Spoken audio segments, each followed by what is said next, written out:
Paano nga ba mag-apply as a Shopee Affiliate Ambassadors? For today's video guys, ituro ko sa iyo ang step-by-step kung paano mag-apply sa Shopee as an affiliate.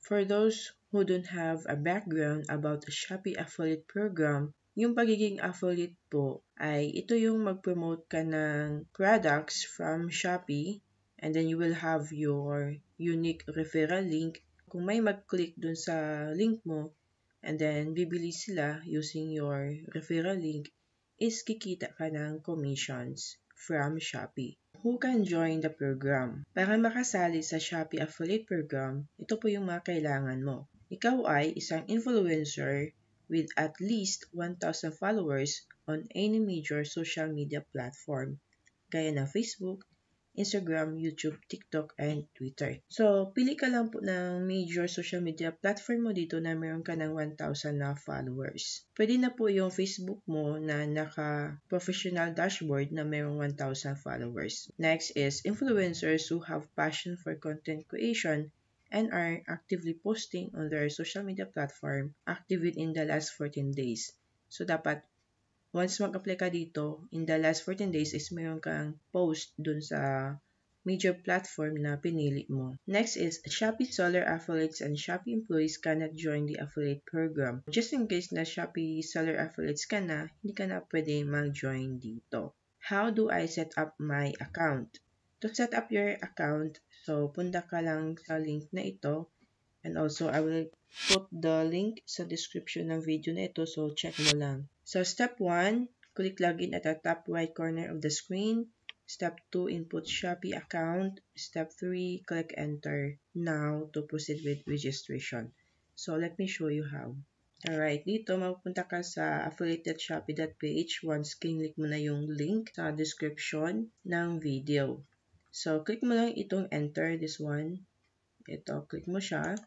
And then, you need to log in using your Shopee account. Okay? Yung Shopee account nyo na ginagamit sa pag-buy ng mga products sa Shopee. Yun po yung account na gagamitin mo. So, input mo lang dito or you can log in using your Facebook or Google. For this example, I will choose Google, guys. And then, you need to choose an account na ginagamit mo sa pag-login na yung Shopee account.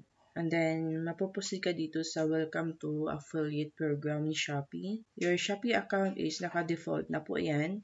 And then, affiliate account type, just choose individual. And then, link your social media accounts. Choose your public social media accounts where you have the most followers to check your eligibility. So, pili ka lang dito kahit isa sa mga social media accounts mo na mayroong 1,000 followers. And then, input your contact number and then your contact email. So, make sure na active yung contact email na yun kasi magsisend si Shopee doon ng verification code. And then, once na ilagay mo na yung contact email mo, click mo itong send verification code.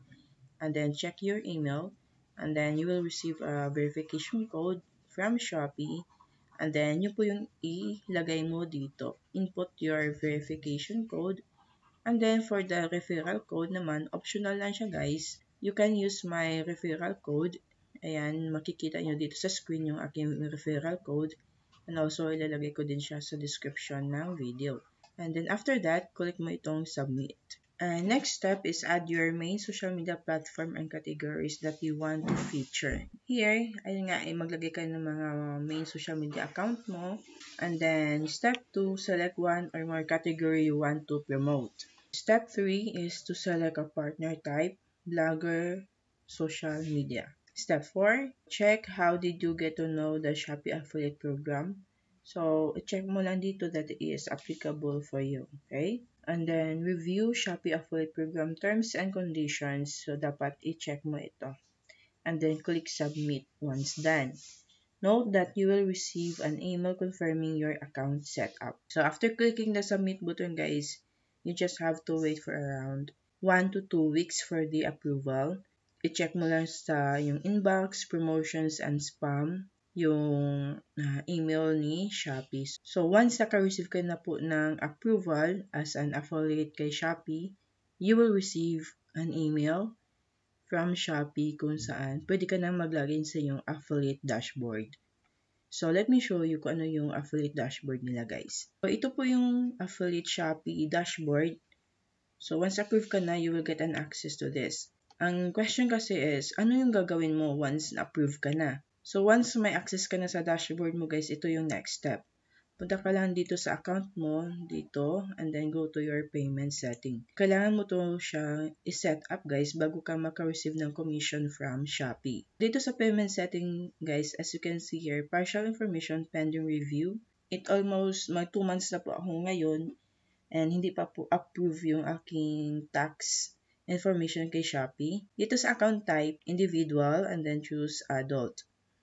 As you can see here, payment information approved. So, yung bank details ko guys is approved na, pero yung tax information ko is nakapending pa din po yung status. Payment currency niya is PHP.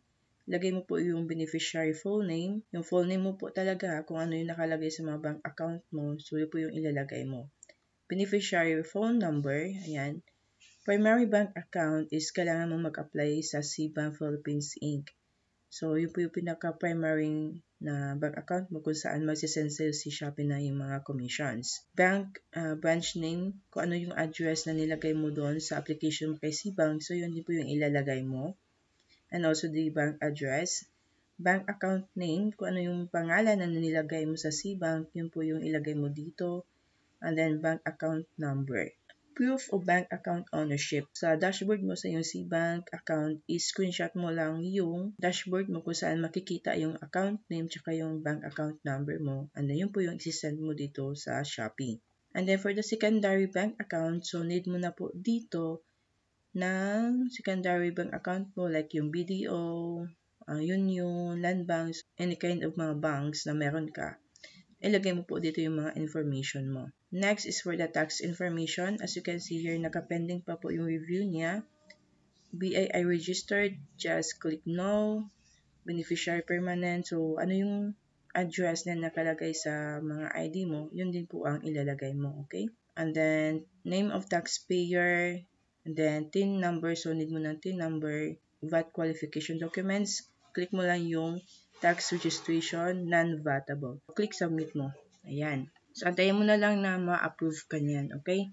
So, ayan guys, while waiting for the approval na inyong payment and tax information, you can promote products from Shopee.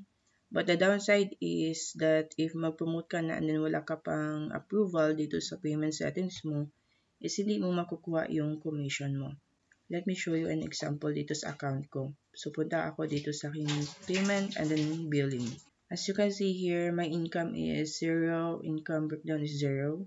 Though, meron na po akong mga commission dito, pero unable to pay pa siya kasi your bill cannot be paid because of invalid payment and tax information. So, ayun po yung disadvantage dun guys if mag-promote ka na and hindi pa approve yung sa payment and sa tax information mo. Alright guys, I hope you've learned something from this video, and kung meron man kayo natutunan, you can share this video to your family and friends na gusto din maging affiliate kay Shopee. Alright guys, I will see you in my next video. Bye for now.